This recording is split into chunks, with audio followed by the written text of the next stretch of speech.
Well, guys, we just finished watching SummerSlam, and I love to compare this pay-per-view with NXT TakeOver last night, which I went to. If you still haven't seen the vlog, it's up on my channel.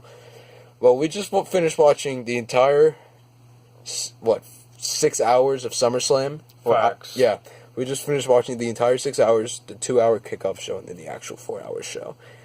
We are exhausted. Very, very exhausted. Agreed. And just from the show alone, it was... You think the third year for the Barclays Center is a charm. You think the third time's a charm, right? Well, in WWE's term, third time's not even a charm, period. Not even close. It's not even close. Anyways, what's up, YouTube? This is Red Horse Noggle, here with the official SummerSlam 2017 review. And I'm here with my special guest, as I previously announced. Hey. So, want to talk a little bit about SummerSlam? There's nothing to talk about except the last match. That's about it. The last match, and really nothing else to talk about besides a bunch of title changes. Really nothing else to talk about. Like, I mean, if you look at the card, it's not really the best card ever. So, let's just go through the kickoff show, because there were some important matches and title changes on the kickoff show, so let's just go through that. Too many title changes. Alright, first match on the kickoff show, Miz Taraj versus the Hardy Boys and Jason Jordan. Why is the Intercontinental Championship not being defended at SummerSlam? You're telling me that the second most prestigious title in WWE is not being defended at SummerSlam, not even on the main card. See, it's got this dude pissed. It's not even on the main card. That's what really, really pissed me off. I understand that they were going for the direction of Jason Jordan versus The Miz for the Intercontinental Championship, but it's too soon for Jason Jordan. I understand, he's Kurt Angle's son and everything, but he's not actually Kurt Angle's son. He's not ready for a title yet, so it was a lose-lose situation, so I guess the Band-Aid was just, let's just do a tag team match and we'll just put the Hardy Boys in there, because fuck it, why not? Facts. And the sad thing about this is that on the pre-show, the arena wasn't even filled up yet. There weren't that many people on the floor seats. There weren't that many people on the lower level seats. There were barely any people on the upper section seats. There was just not that many people, period. Because, 10 minutes after the doors opened, as they said, people started coming in, and then they gave the first match. So my logic is, why the fuck would you do a match that early? Which nobody sees it. I understand that nobody cares about the match. He didn't care about the match. I didn't care about the match. That's true. And probably the people waiting outside of the Barclays Center didn't care for the match. So I guess it's a good thing that they didn't do the match when the arena was packed, because it would have wasted everyone's time. I bet everyone who was inside the arena instead was just getting beers, alcohol, and shit like that. Anyways, also, what really pissed me off was the Hardy Boys. The Hardy Boys are on the pre-show. You're telling me that one of the most iconic tag teams in WWE is now back with your company, and you put them on the pre-show. What the fuck? What the fuck is that? Hey, wait. YouTube has a thing where you can't do that no more. Yeah, well, fuck YouTube. Oh, shit, okay. But anyways, the fact that the Hardys are on the pre-show really, really, really pisses me off, because the Hardys deserve much better than just the pre-show. I don't know if they have the rights to the broken gimmick yet, but they need to get it soon, because... Wait, they don't got the rights? They don't have the rights yet, but they're still in negotiations. But if they don't get the broken gimmick soon... It's a wrap. It's a wrap for the Hardys if they don't get the broken gimmick, because the Hardys are getting stale, man. The Hardys are getting stale. So if they don't get the broken gimmick anytime soon, not really gonna be a fan of the Hardys, and the Hardys gonna get old very quick. They're already old to me, but with the broken gimmick, it's gonna freshen things up. So they need to introduce the broken gimmick soon. Otherwise, people are not gonna be invested as much into the Hardys. Other than that, really not much that happened during the match. Miz Taraj won thanks to The Miz doing the skull-crushing finale and Jason Jordan giving him the pinfall victory. So Miz Taraj wins. I mean, what are we supposed to say about that? No clue. No, I mean... Half of us didn't care. What do you want me to say? I mean, the arena was empty. I mean, I bet man, the Hardys are used to it because they were in fucking TNA and those shows were fucking empty. Neville versus Akira Tozawa for the Cruiserweight Championship. I know that they had a match on Monday Night Raw for the Cruiserweight Championship with this whole SummerSlam come early stuff, which in my idea was fucking stupid, but then again, not stupid at the same time if they wanted to get rid of some of the matches on the card. But most of the matches just ended up on the pre-show. But you're telling me something like Neville and Akira Tozawa, which was a pretty good match, but, you know, not anything high caliber or anything. It was alright. It was alright. Yeah. It was an alright match, but you're telling me something like, actually I'll get to that later with the New Day and the Usos. But with the Cruiserweights, the fact that they're still on the pre-show and not the main show just tells me that they don't give a fuck about the Cruiserweights at all. The fact that they did a title change on Raw made sense because it was kind of predictable. You saw it coming. But tonight, it was just a 50-50 booking situation. So, I don't know why they even bothered to have the match again when they gave Akira Tozawa the title in the first place, and then they gave Neville the title back in the first place. What's next? On 205 Live, Akira Tozawa gets the title back? Are we just going to play fucking hot potato with the fucking titles now? Relax. Jesus Christ. Going off. But anyways, Neville won with the Red Arrow. It was a decent matchup. He gave him the victory. He's a new Cruiserweight champion. It was just a shame that this was on the kickoff show because it was actually pretty decent match, all right? I know the Cruiserweights are very good with their matches, but they never really get their spotlight on the show because they're always put in the pre-show or they're not given enough time on the main card. So it's a shame that the match was on the kickoff show instead of this main card because it was actually a pretty decent match. Then afterwards, an Elias Sampson promo, or Elias, since they forgot his second last name, or whatever. He cut a promo saying, you know, Brooklyn sucks, that kind of stuff. I like Elias Sampson. I've been liking what he's been doing. What do you think? What happened? I've been liking what he's been doing with the Brooklyn or whatever city he's in. He just says that he just chats on it, doesn't he? Yeah. You like that though? I like it. He's playing a good heel, I think. Oh. Okay. So we haven't seen him wrestle that much. That's true. But he's playing a good character, and everyone's hating on him, which he's doing a great job at. I'll say that. But the big one for me was during the promo. I think it was the second song that he was saying. He said, "When did Brooklyn lose their balls?" That's when I started laughing so hard. Oh, I'm like, this guy, like, dude, who says balls anymore? Come on. I mean, I gotta give props to Elias for having the balls to say balls on WWE television. I like that one. So, good job on Elias for that. So, then this match, New Day versus Usos, SmackDown Tag Team Championships. So, what really stressed me off about this match was the fact that Big Show and Big Cass is on the main card, which nobody gives a crap about. But the New Day and the Usos, which everyone's been loving their matches for the past few months, it's on the pre-show. I mean, who comes up with doing the match cards? I mean, I feel like taking a fucking stroll to the Barclays Center, getting out of this fucking door, and then strolling to the Barclays Center and just going through the backstage, looking for Vince McMahon or whoever's in charge of making the match cards, and just punch him straight in the face. Maybe give him a Stone Cold Stunner, man. God, like I don't understand the logic of these people. I really don't, because they think that something good should be on an irrelevant show like the kickoff show, but something irrelevant should be on the main show. So that logic right there doesn't correlate to anything at all. So I gotta stop overthinking this, man. Like, dude, I don't understand it. Like, bro, like, I just need to calm down, because like stuff like this really, really ticks my ass. So, I was looking forward to the match on the main card, but they said, and then they just put it on the kickoff show. There's a lot of bleeps in this video. oh, bleeps. You want to put fucking bleeps? All right. I'll put bleeps. Oh, all right. We'll make it fucking funny. Fuck shit darn every day. Go fuck your mother. All right. Hey, yo! Anyways, instead of the, can't fucking talk right now.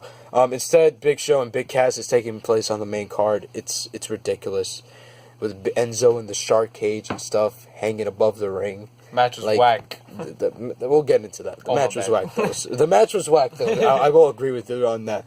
But there were a lot of great moments through the match. This was actually a pretty good match. It was very unfortunate that it took place on the pre-show, because everyone was saying it was awesome. But I guess WWE's logic was just like, they're enjoying this. Put them on the pre-show. Yeah, put them on the pre-show.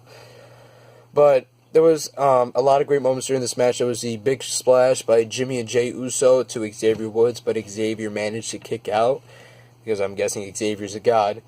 I mean, he smashed. He smashed Paige. He smashed Paige. If you smash Paige, then you're a god. You're pretty much a god. Then also during the match, Midnight Hour by New Day. I think it's Midnight Hour or Big Ending. I can't remember. The finisher. I watched the pre-show. Yeah, I can't remember the name of the New Day's ending, but not New Day's. What am I saying? New Day's finisher.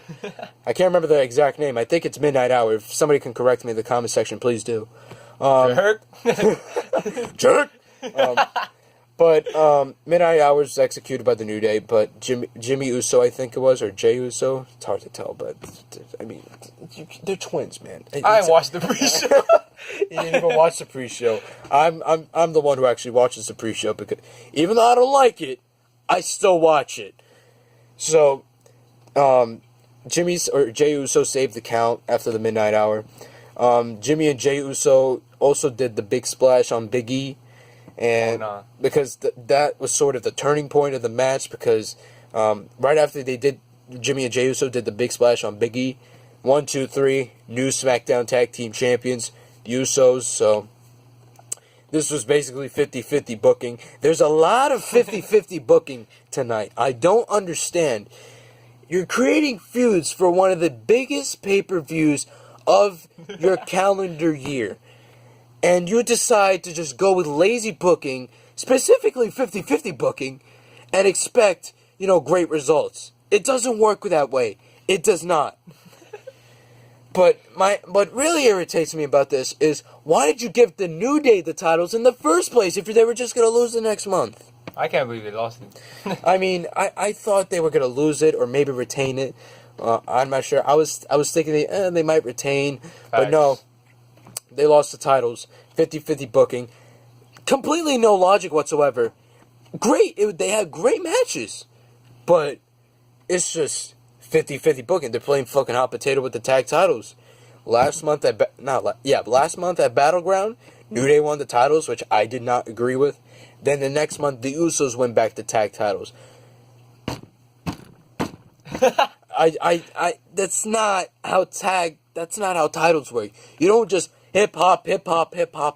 No, that's not how you do it. What should have happened is the Usos retain that Battleground in some screwy finish or something like that. Maybe foot on the rope or something. I don't know. That's what they should have done. At least try to set up a match at SummerSlam.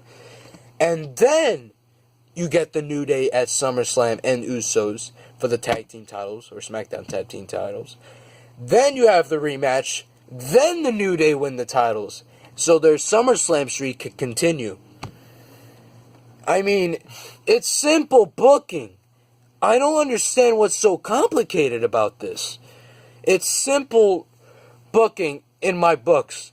But apparently WWE thinks, okay. Oh, shit. Alright, here's what happened. We're going to give Usos tag titles. Alright, we're going to give the New Day the titles now.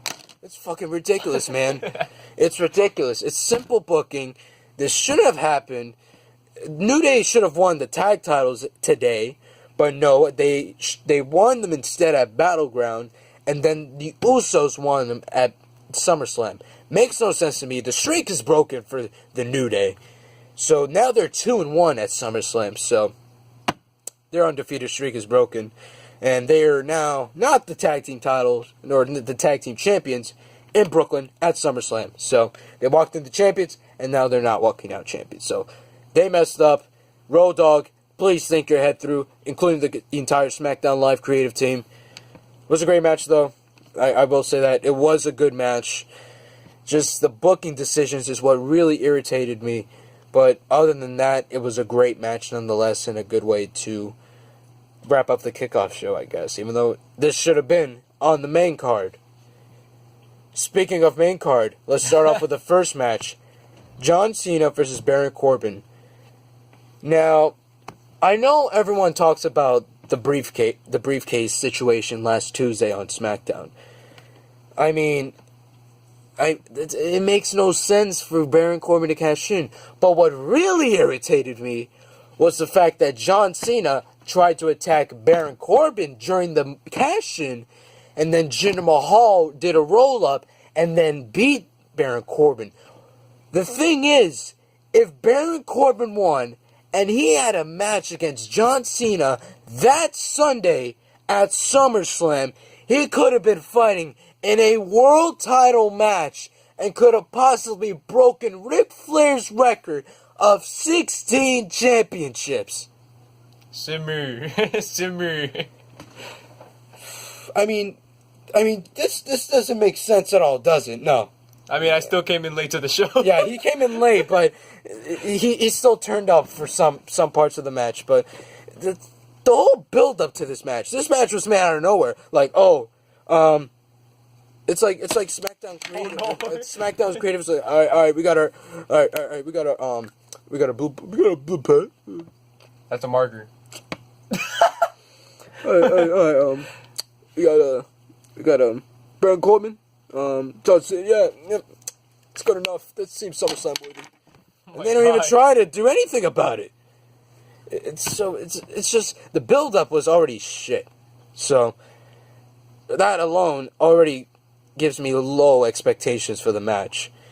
But the match was pretty funny in terms of chants because there was a "Where's your briefcase" chant. There was also one at NXT last night, but that was when Baron Corbin showed up on the NXT TakeOver kickoff show. Or not kickoff show, with the pre-show, whatever the fuck you want to call it. Hey, but you went to that, though. Yeah, I went to that, though. And I was watch the vlog, though. Yeah, you got watch the vlog if you haven't seen it. But my perspective was, okay, John Cena cost Baron Corbin the briefcase. If Baron Corbin doesn't get revenge on John Cena for costing him his cash-in, what's the point? Have you given up on Baron Corbin? Because that's what it looks like from tonight. Wait. Baron Corbin on Raw? No, he's not Raw. Hey, but how's he gonna get revenge, though? John Cena's going on Raw. I know, John Cena's most probably going on Raw, but I guess he needed a victory.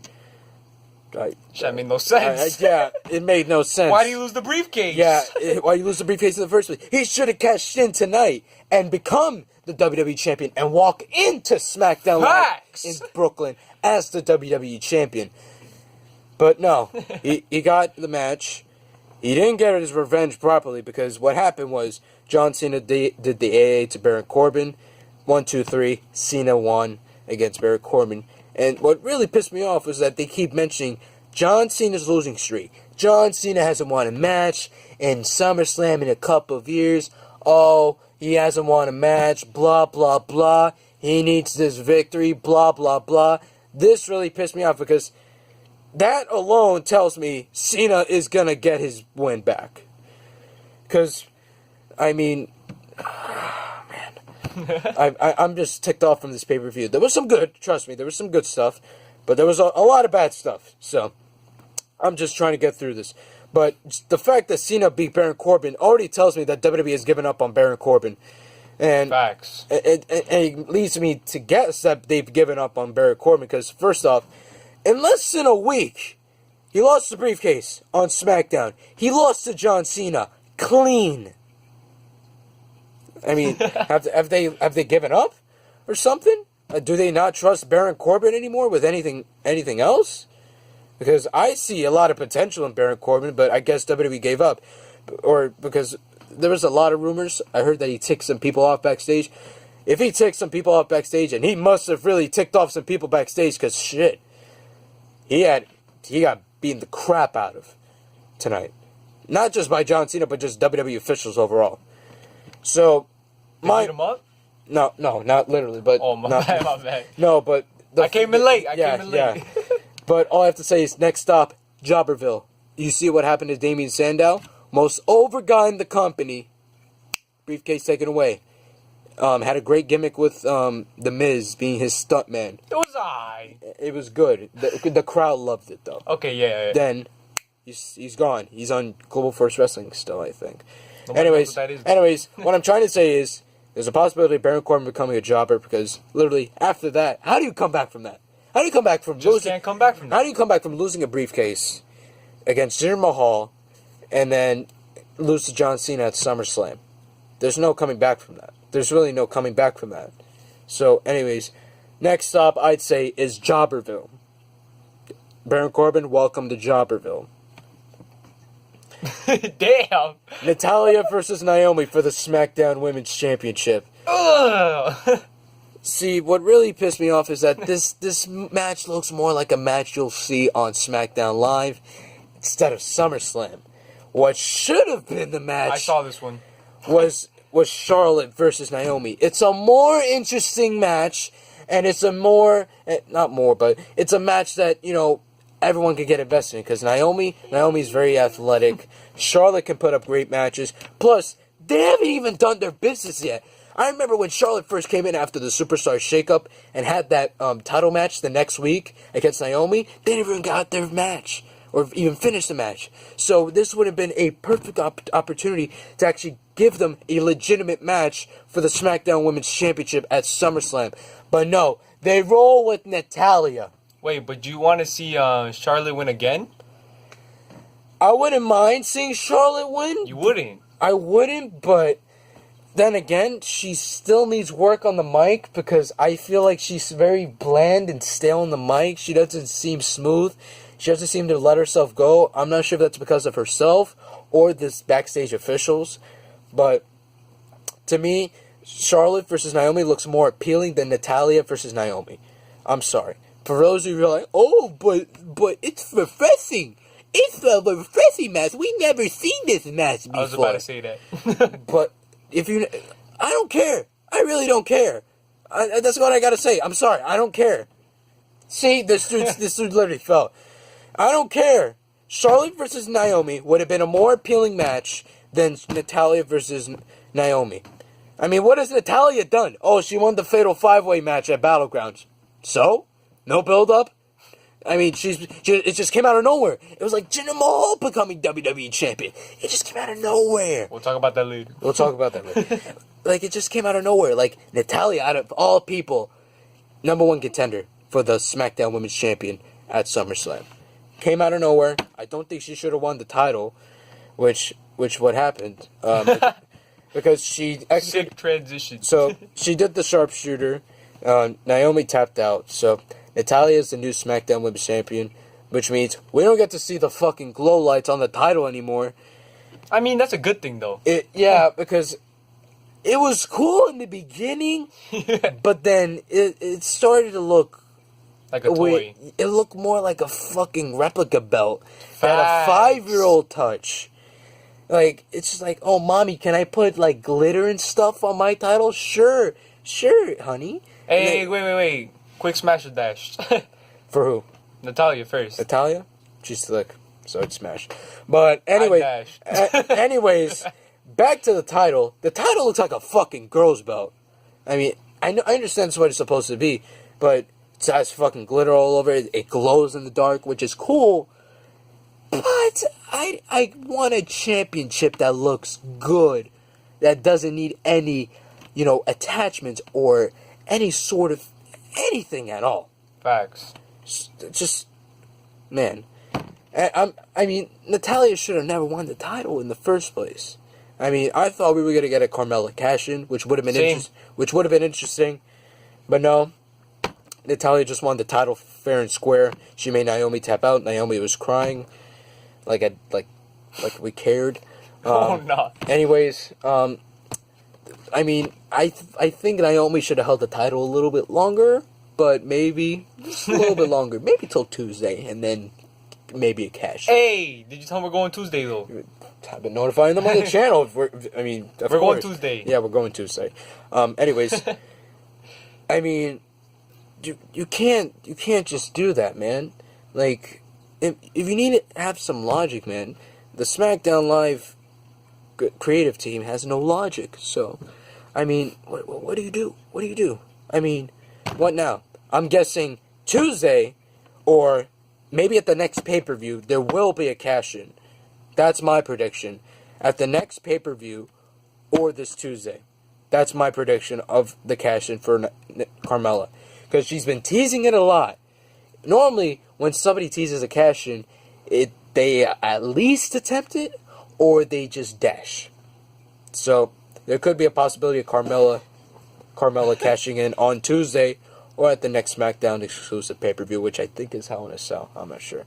Anyways, Natalya is the new SmackDown Women's Champion. I don't really agree with it. I like Natalya's in. I like it. I like it, but it's just wasn't the right time. Oh no! What really pissed me off? Big Show versus Big Cass with Enzo hanging in the shark cage. I don't care. I'm literally reading this from my notes. I don't care. I took a shit, which is true, and I want this feud to end badly.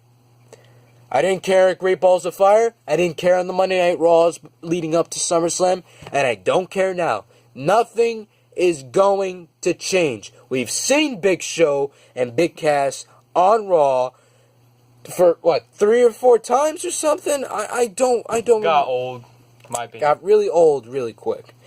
So, I just wanted this feud to end really, really badly. I mean...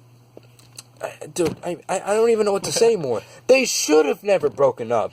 They really shouldn't have never broken up. It was a mistake to break them up. That's a big one. Because Raw's tag team division is fucking bland. It's fucking stale. I mean, you barely got any tag teams. You got the Club, the Hardy Boys. The Revival is not there, so that's taken away. What else we got?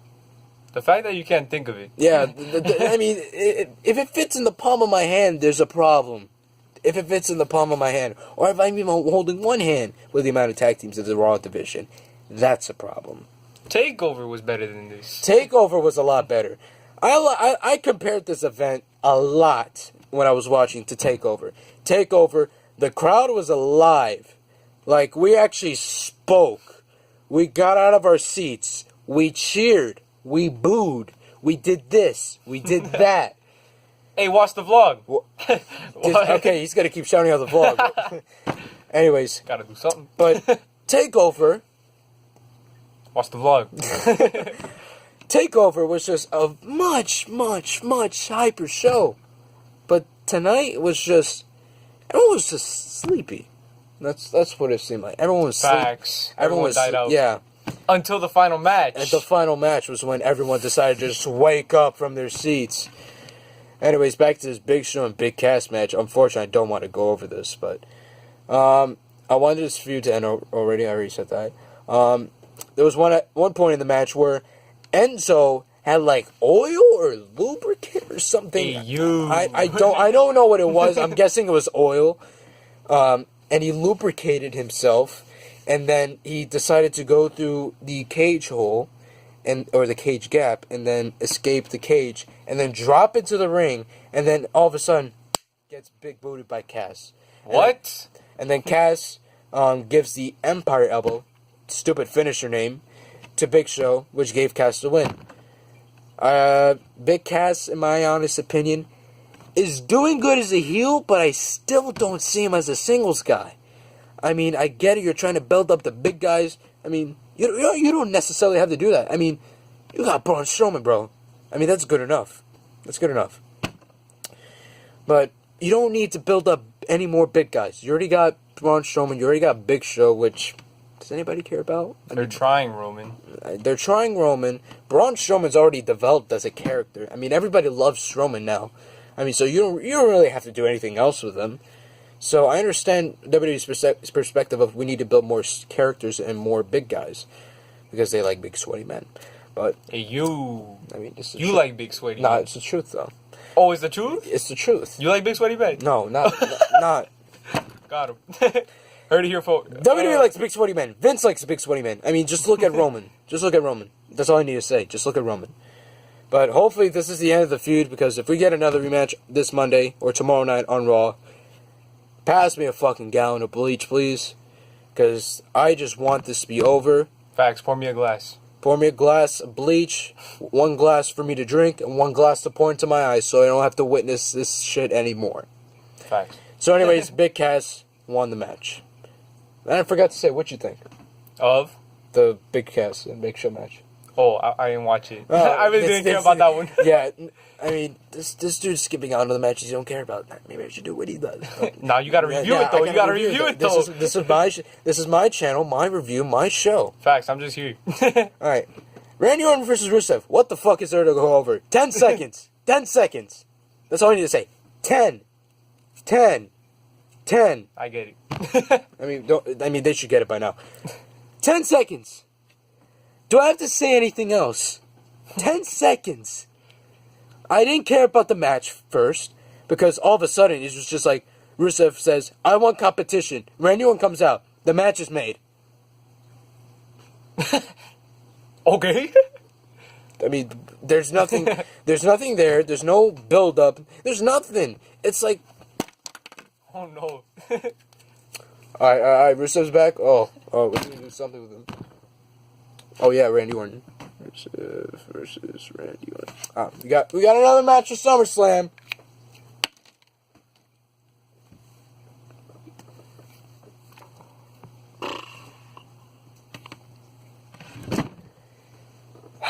You done? No. I mean, what else do you want me to say? 10 seconds. The match was made for no reason. Literally for no reason. Rusev wanted competition. That's his competition. That's literally what they say. Rusev wanted competition. He's got competition. He's back on SmackDown Live. He's got the competition. And then when Rusev came, and then when Randy, I think it was Randy, I can't even remember. I think it was when Randy Orton came into the ring, or when Rusev came into the ring. Rusev started attacking Randy Orton before the match. I think it was when Randy Orton came out. He started to attack Randy in the ring. So Rusev attacked Randy. He went all over the place. Then he went in the ring. The bell rung, and then Randy Orton weaved I like that. Rusev's attack into the turnbuckle, and then RKO. 1, 2, 3. That's the match. No. You look like Jake the Snake Roberts. You know that, right? I mean, you got a snake around. You got a snake around your neck. You know, carrying it around, slithering all around. I don't know. Your I neck. just thought it was fire. Yeah. But anyways, I've given all hope for the talent. I've given all hope. I've given up all hope. I mean, Rusev. I love Rusev, but I think they've given up all. I've given up all hope on WWE trying to push these kind of guys. See, he just fucking died. That was Rusev getting buried. Rusev got buried. That's what happened. People got buried tonight. Baron Corbin got buried by John Cena, and even the WWE officials, if you want to say that. And then Rusev got buried by Randy Orton. Not supposed to happen this early. And this is just a SmackDown Live portion. It's just a SmackDown Live portion. So I don't know what's going on with the SmackDown Live creative team, but you need to fire those guys. Get some new writers. Get Ryan Ward back in there. That's when SmackDown Live was actually good. When Ryan Ward was there. Actually created matchups. Creating the storylines. I think it was there when after SummerSlam. So just look at SmackDown Live after the draft. It got a rough start, but it started to progress and get better. But then now, we're at SummerSlam 2017. They're struggling to even create matchups with meaning to them. And they're just creating them for no reason. And they're burying talent.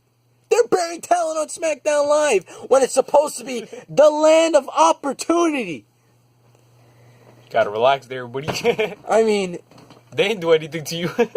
I mean, they pissed me off. That's what they did. Hey, yo, those are your fans. I was talking about your fans. They pissed me off. That's what they did. WWE pissed me off. Oh, no, I'm talking about your fans, not WWE. My fans don't do anything to me. I mean, of course I love him, but, I'm just raging over the fact that they're burying talent like Baron Corbin and Rusev, because those guys have potential to become champions. That's true. But they decide not to do it. And even though their rosters are pretty small, it's kind of like they have to create stars. But they decide, no, we got a few superstars. We're good. We're good. Hey, before we get on to the next thing, isn't there a talk about Bobby Roode? There is a talk about Bobby Roode, but we're not too sure about whether he'll be called up to the main roster because he did lose the title last night. Big news.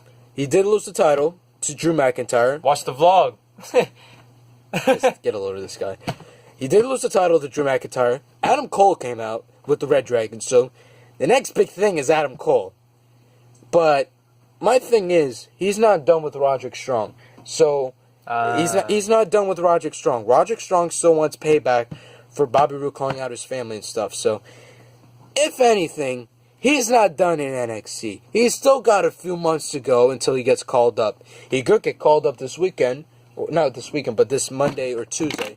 But anyways, he could get called up to Monday Night Raw or SmackDown, which I wouldn't personally agree with. It would make sense since it's a big weekend with the Big Four.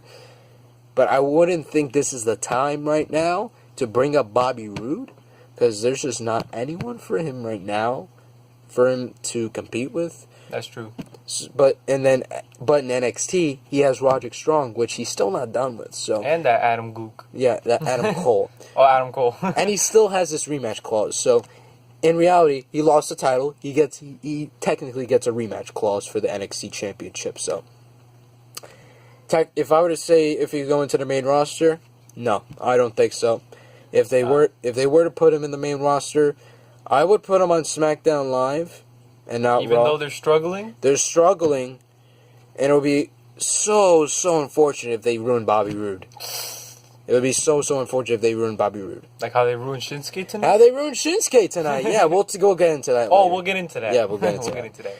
But that's my final thought. I don't think Bobby Roode's coming up to the main roster just yet. If he does, it'll be a little bit too early. I'll still be hyped though. But I would just think it's not the time. Wait. Before we get into the Divas match, what do you think about Ember Moon? Because there's talk about her too. There was talk about... I mean... I don't think Ember Moon's getting called up yet. Really? I don't think she's getting called up. I think what happened after the match was sort of... And I don't think she's ready yet, though. I thought Asuka was going to lose and then she bounces to... Because she's only been in NXT for about a year. She's good, though. I'll admit. But I don't think she's ready for the main roster just yet. I mean, I saw the vlog, which you guys should check out. And I think she's ready. Watch the vlog. I don't know. It could be possible, but I'm just not too sure about that. There's some good competitors. There's some good competitors. Well, on Raw... Natalya, she could go for the SmackDown Women's title, which would be too soon, in my opinion. Well, yeah, but like, come on. She could... beef. Lana could job to Ember Moon. Lana's still even wrestling nowadays? Yeah. Really? Yeah, she's with Tamina. She can't fucking wrestle. But anyways, if Ember Moon were to get called up, what I would do, if she gets put on Raw, make her have a feud with Emma. Because Emma's been demanding competition, and she's been demanding to be given a chance. So if you want to be given a chance, Ember Moon. Boom. SmackDown Live, Lana, or Tamina, or whoever you want. That's what I would do if she were going to get called up on either brand. Good answer. So that would be my ideal plan for Ember Moon if she were to get called up. But to me, I don't think she's getting called up yet. But now that I think about it, well, what's left for her to do? Nothing really. Yeah, nothing really. But it could be a possibility. We could see it happen. I would like to see it happen. It would be cool to see it happen. But that Emma prediction, I could see it happen. It could happen. Anyways, moving on to the Raw Women's Championship match. Alexa Bliss versus Sasha Banks. Sasha looked like a peacock. I'll put an image. Yeah, a peacock. Try to put like an image of like the peacock outfit she was wearing. It should be up on like WWE.com or something. I got you. Yeah. So anyway, she looked like a peacock, and overall the match was okay. I mean, it was a pretty good women's match. Nothing's gonna top last night, though. I'll say that. Watch the vlog. Wait. Last night was the vlog, right? Last night, I filmed the ending and the entrances. That's what I did. They should watch the vlog, though. Shot was fire. Anyways, if you have the network, check out the women's match. The women's match was fantastic. It was intense. There was a lot at stake. Oh yeah, I forgot. The undefeated streak, the title, streak. the undefeated streak, the title, everything was on the line that night, and Epic. The fact that they delivered was fantastic. The fact that you vlogged it too, shots fired. Anyways, the match overall for the Raw Women's Championship was decent. This should have been the match that happened, not Alexa versus Bayley, because that feud was complete total crap, and I just wanted it to end so badly because ever since Bayley's been on the main roster, she's been ruined. She's been ruined. I mean, now I don't enjoy Bayley as much as I used to in her NXT days, but I mean, she's injured now. This should have been the matchup. It's unfortunate that she was injured, but it might be doing more good for her than other women, because now we got the actual match that we should have gotten in the beginning, but still, unfortunately, Bayley's is injured, so very unfortunate for that. It was a very decent women's match overall. Nothing all that, if you get what I'm saying. It wasn't terrible, but it wasn't all that. I catch your drift. I mean, take over. The women's match was better, in my honest opinion. This one was whack. Not gonna lie. It wasn't too whack. It was just the ending was whacked for me. Yeah. The ending. The ending. Let's talk about the ending. What happened in the ending was that Alexa tapped out to the bank statement. So Sasha is now the 4-time women's champion. It makes sense for the title change, but I think what would have been better for SummerSlam, like if Sasha and Alexa never happened at Great Balls of Fire, what should have happened at SummerSlam was Nia Jax versus Alexa Bliss, because they've been buddies and stuff. So it will be an interesting twist to see Alexa Bliss versus Nia Jax as they're buddies. So in real life, right? Yeah, they're buddies in real life, and they're buddies on TV. So it'll be so. Hey, pause again. Pause again. Yeah. Smash or dash on Nia Jax. She's really thick, so. I still smash? I'll smash too. Anyway, Sasha's now a 4-time women's champion. She's going to catch up to Ric Flair soon for 16 times. Well, actually, I should say that for Charlotte, but. I mean, come on. Yeah. Anyways. How many times is Charlotte? Charlotte's like a 4-time women's champion. Yeah, something like that. But she's actually, I think 5 or 4. Something like that. I could be wrong. 5? Yeah, something like that. But anyways, Sasha's new women's champion. It was a decent matchup. I'm alright with the outcome. I don't think Alexa should have lost. Even though the title change does make sense, I don't think she should have lost. She's been doing a great job with the title. And I think she should have lost it maybe to someone else. Like? But then again, you got to think about it. The roster for the women is small. The roster for the women is small.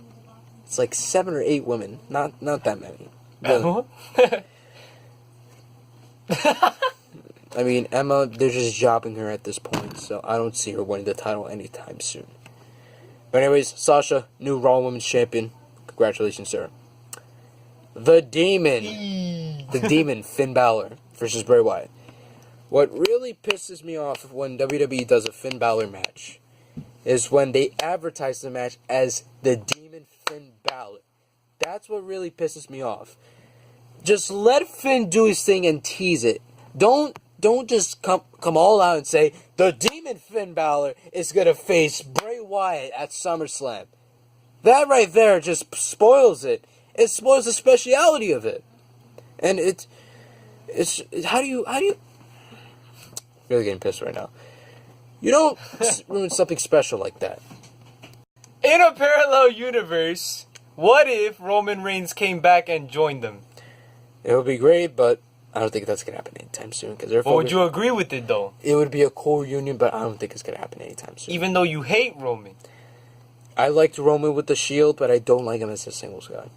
Understandable. They're pushing him too much, and that's why I think WWE's focus is going to be for now. I don't think they're going to reunite the Shield anytime soon, so. Anyways, during the match, there was a beach ball. I don't know why there was no beach ball yesterday, because that would have been fun as hell. Facts. You should see his vlog. And then literally, Cesaro went inside the crowd, or he went over the barricade and inside the crowd, took the beach ball, ripped it in half. I'll put an image. And then he just, he literally came back to the ring and then did his normal business. Great heel work by him, by the way. You agree with that? I agree with it. He's a heel. What do you want him to do? Just take the beach ball and throw it around? I mean, just like smack it or something. Like, don't just go yeet. No. That was somebody's money, though. Someone's money, though. No, but the fact that a superstar ripped their beach ball, that's enough. I mean, you gotta pay him back. I mean, that's like 5 beans. No, that's like saying, that's like a wrestler ripping your sign. Then I'm snuffing. You know how much I took? Do you know how rare that is for a wrestler to rip your sign? How rare? Pretty rare. It only happens at like live events. So. You can even review live events. Yeah, I mean they're completely irrelevant unless there's a title change. So literally, Cesaro went inside the crowd, ripped the beach ball. I thought it was pretty funny and clever of Cesaro to do that. Then Rollins and Ambrose finished Sheamus off. Rollins did that knee finisher that he does. I don't even know what it's called now. Facts. He doesn't do the pedigree anymore, at least. And then Ambrose did the dirty deeds. 1, 2, 3. Ambrose and Rollins are the new Raw Tag Team Champions. This is going to be perfect setup for Dean Ambrose heel turn. So you're expecting him to betray him? I am expecting a heel turn in the next few months. So make sure you look out for that. Right. So I'm calling it right now. Either Survivor Series or earlier on, maybe at a Raw exclusive pay-per-view. At Survivor Series, Ambrose will turn on Rollins when they lose the tag titles. That's my prediction right now. And also during the match, the referee botched the 3 count. You don't remember that? I remember that. He botched the 3 count. He did 1, 2, 3, but said it was a 2 count. I mean, it's like what the hell are they doing? It's like, what the hell? It was like a neck. Yeah. Wait, was it the midget though? I don't think it was the midget. I don't think it was a midget. I can't remember if it was the midget or not. I'm tripping. Anyways, this is a great move by WWE. Ambrose and Rollins are the new Raw Tag Team Champions, which I still don't believe. I predicted, and it happened. I wanted them to win the tag titles because I think it would be the perfect setup for, them breaking up and having their own feud together, maybe till the Royal Rumble. So that's my prediction. Kevin Owens versus AJ Styles for the United States Championship with Shane McMahon as the special guest referee. They've been having a few matches for the past few months, and to be honest, I'm kind of getting tired of the matches. Because, I mean, what do you want me to do? Because I'm getting tired of the matches. I understand they're trying to stretch it out. I mean, I don't blame AJ or Kevin. They're trying to stretch it out because they've been fighting since Backlash, Money in the Bank, partial Money in the Bank, Battleground, and now SummerSlam, and a couple of episodes of SmackDown. So they fought about 6, 7, 8 times. I don't know. Around that range. So this feud has already gone stale. It's already old. No, everyone's tired of it. Everyone's getting tired of it.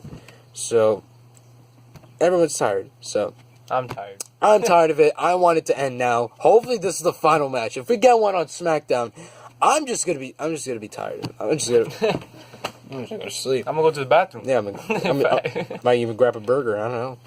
Them shots like $40 though. I mean, it was a joke, but them shots $40. Yeah, I'm not grabbing no burger. Yeah. $40. I'll grab another shirt for $40. Hey, what that shirt is? 30. It was 30 for my size. $30. Yeah. Shit. Anyways, the match was decent overall. I thought it was not that bad. I mean, this was probably their best match, but I felt like it was more of a setup for Kevin Owens and Shane McMahon than an actual match between AJ and Kevin. You still saw them fighting with each other, which I thought wasn't bad, but I felt it was more focused on Shane. And that's where it kind of took it away from me, which I think Shane did a decent job as a referee. He did, he messed up a few times. He messed up a few times. He didn't do except the leg. You saw the leg. Yeah, he did. The only good thing that he did was the leg. The leg. Pointing out the leg. So that's the only good thing he did. But anyways, I felt like it was more focused on Shane than the actual wrestling. That's what kind of took it away from me. It was a decent match nonetheless, and already we're going to get a Kevin Owens and Kevin Owens and Shane McMahon match, maybe at Survivor Series. Maybe it could be like Team Shane versus Team Kevin or something like that. Oh yeah. That could be a possibility, or they could just have a one-on-one match at Survivor Series. That could be a possibility too. Because I know Survivor Series is supposed to be like head on between Raw and SmackDown. So either Team Kevin or Team Kevin versus Team Shane or they could do Kevin Owens versus Shane McMahon. Those are the two possibilities they could do. And also AJ retains the title. I think he did like a phenomenal forum and then a Styles clash and then he retained the title. Yeah, he overdid it. Yeah. Yeah, so AJ Styles is still the United States champion. I think he should have won it tonight and then maybe Kevin Owens held it until SummerSlam. So tonight would have been very special for AJ Styles to win the United States championship, but no. They have to play fucking hip hop with the title, so pretty unfortunate. Next match. The match that really pissed us off. Shinsuke Nakamura versus Jinder Mahal for the WWE Championship. I mean, to me, Jinder Mahal is the definition of a failed champion or a failed attempt to create a champion. He is. I've explained it so many times on so many separate reviews. I've explained everything, and I'm not going to waste my time explaining once again. Because I've explained enough times about Jinder Mahal and how much of a failure he is. And I don't care whether he brings more money from India or it brings more viewers. Guys, you're going to make your money anyway. Barclays Center was sold out tonight. You're going to make your money. Not because of Jinder Mahal. Because you make money overall. You're WWE. You're making money. Period. Am I right or... India got guap though. India's got guap, but I understand they want to go international and stuff, but you're still making money. I don't care about Jinder Mahal and this situation where, we need him to be champion so he can appeal to the Indian audience. I don't care. He's not Indian. He's Canadian. He's Canadian. But in this situation, he's Indian. But I don't care. I don't care that he's Indian. I don't care. He's a bad wrestler. Yeah, there you go. Terrible in the ring. Terrible. Bland promos, repetitive promos, too. It's just this guy's a failure. And his character, the modern day Maharaja, or the cringe Raja, got him. it's stupid. And what I predicted before the show is exactly what happened. I predicted that the Singh brothers would interfere and Shinsuke would lose. Guess what happened? The Singh brothers distracted Shinsuke. He did a king shot to both of them. Then Jinder Mahal took advantage and did the Kalash, which was a terrible... I don't even know what happened with the Kalash. It's like, I'm not sure if Shinsuke flopped or, Jinder, the way he held him and then he put him... And, the Kalash was just badly executed. It looked like Jinder flopped or Jinder didn't hold him correctly because Shinsuke flopped because it was like he held him up. You guys know how the Kalash goes, but instead of going down straight, he flopped almost. So badly executed. Jinder botched really horribly.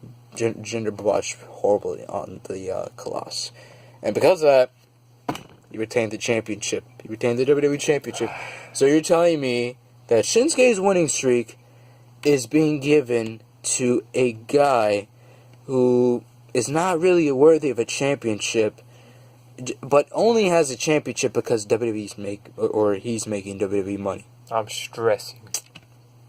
I agree. Anyways, it's just why would you give him the streak? Facts. Just that this is Shinsuke Nakamura. SmackDown is supposed to be where you build up your stars, including Raw too, with no exceptions. SmackDown should be the place where you build up your stars. You are not building up Jinder Mahal to be a big star. You're just building Jinder Mahal to be a big fat phony. Got him. So, because every match, every WWE Championship match he's had, it's either the Singh brothers interfere. Actually, every single title match. The Singh brothers interfere. He does the Kalash, wins. That's literally it. You don't even need to watch this championship match. I don't even think the match was that great, to be honest. Facts. It got boring. It got really boring. I don't blame Shinsuke, though. I really don't, because I know since Shinsuke put the match of the year last year with Sami Zayn. But this year, he's in a championship match, and he's a huge letdown. I'm not even sure if I think this is worse than last year's WWE Championship match between Dean Ambrose and Dolph Ziggler, which was pretty disappointing and not very entertaining. But anyways, Jinder Mahal retains the WWE Championship. I don't agree. We might get a rematch on Tuesday.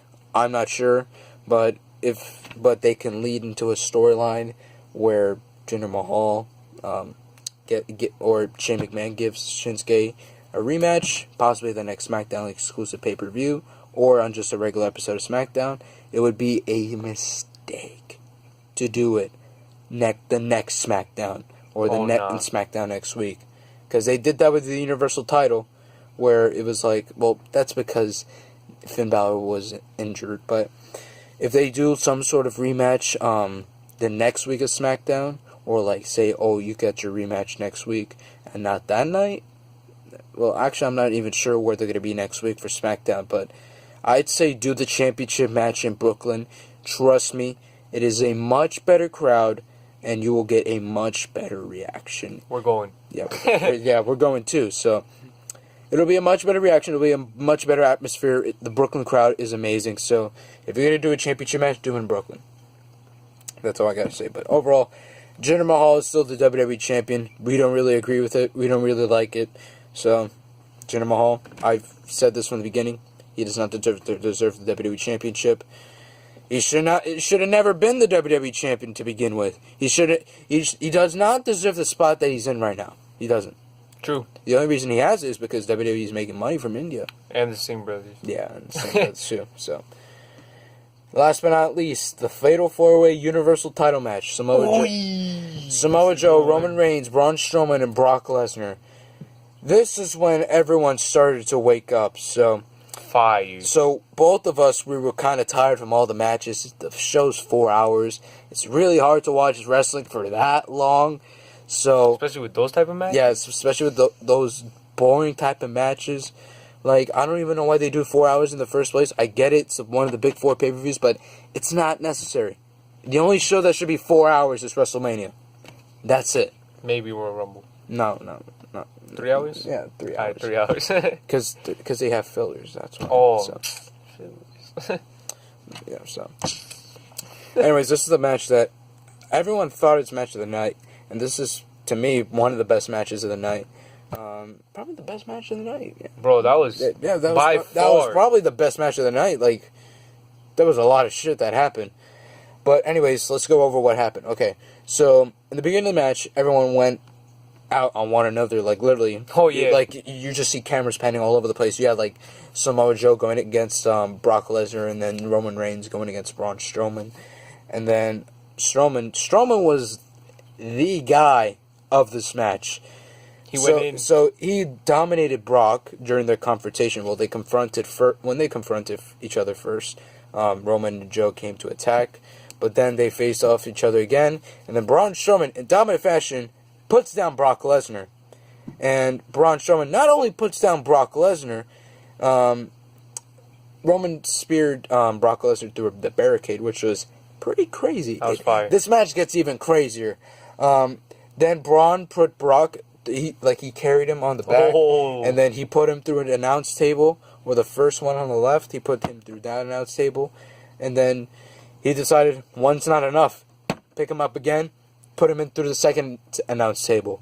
Crazy. And then Strowman thought, I'm not done yet, or I'm not finished with you. And then he decides to lift the table and just slam it on him. And now Brock is stuck with stuck with a table on him. So them shots are heavy too. Yeah, they're heavy. So the EMTs were coming in. Paul Heyman was asking for help. They helped out Brock. They put him on a stretcher too. He was escorted out of the arena to get some medical personnel. And then at this point of the match, it was mostly a triple threat match. Strowman was dominating, but then Roman started to pick up a little bit. And it was a lot of close calls when it came to Roman's pinfalls. Too many close calls. There were Superman punches, a bunch of Superman punches, a bunch of spears, and there were just too many close calls. We thought Roman would be the champion, and I thought I would go off in this review, but Roman didn't win. That's the best thing. So after all that, Brock came back, and then there was like a bunch of personnel around him. You know, Paul Heyman telling him like, you can't, Brock, you know, you're not ready to compete yet, and you know, just go to the back, rest up. Then Brock came back, suplexed everybody, did F5s and stuff. You know, started to come back and dominate everyone. But then Roman Reigns started to get back in the picture, and started to dominate Brock. He did what was it, 3 Superman punches? Bro, I wasn't even three or 4 Superman punches. Then Brock reversed the spear, or the second spear, because Roman did 1 spear and then did a pinfall, but Brock kicked out. And then he did the second spear, and then he was gonna do a second spear. Brock picked him up, did an F5 to Roman, 1, 2, 3, retains the Universal Championship. I like the idea of Brock retaining the Universal Championship. I just don't like the idea of holding him a championship. Because he's a part-timer, and we're not going to see him that much on Monday Night Raw. So, Monday Night Raw is basically without a champion, or is going to be without a champion for a few weeks, until No Mercy. Yeah, No Mercy. We saw the promo for No Mercy. No Mercy. I think it's advertised for No Mercy, so maybe next time on pay-per-view he'll defend the Universal title.